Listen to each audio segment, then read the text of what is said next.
Just next door, in an even smaller nest, the female reed warbler incubates its 4 eggs. One of the brood is starting to hatch. However, it is not the young reed warbler. 2 weeks ago, a female cuckoo, unseen by the reed warbler, dropped her egg into this nest. Now the young cuckoo hatches. As the first of the brood, the reed warbler did not notice the trick, and now feeds the young as if it were its own. The young cuckoo needs to throw the other eggs out of the nest. If it doesn't do this, then the parents will not be able to feed all the nestlings.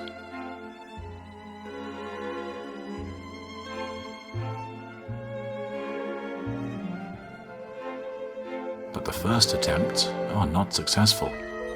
The cuckoo is still too weak.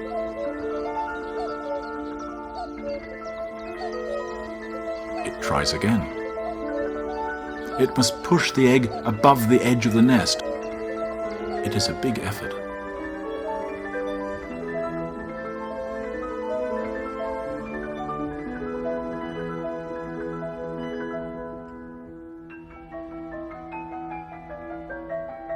The determination of the weak cuckoo nestling to get rid of the competition is amazing to see.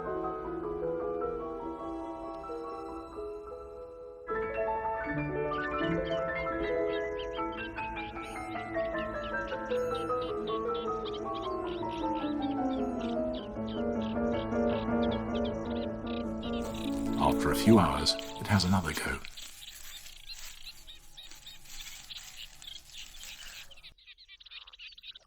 This time, there's some success. The first egg landed in the water.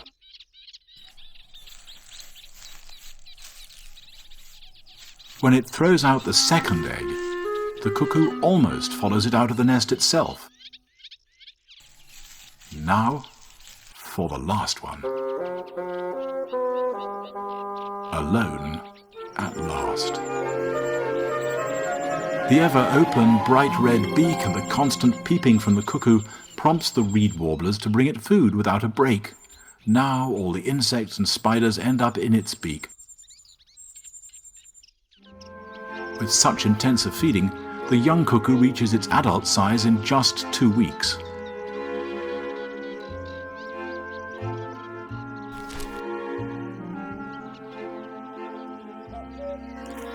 It is so large that when it sits on the nest it must hold tight so it doesn't fall off. In a strong wind, the nest may even break apart under its weight.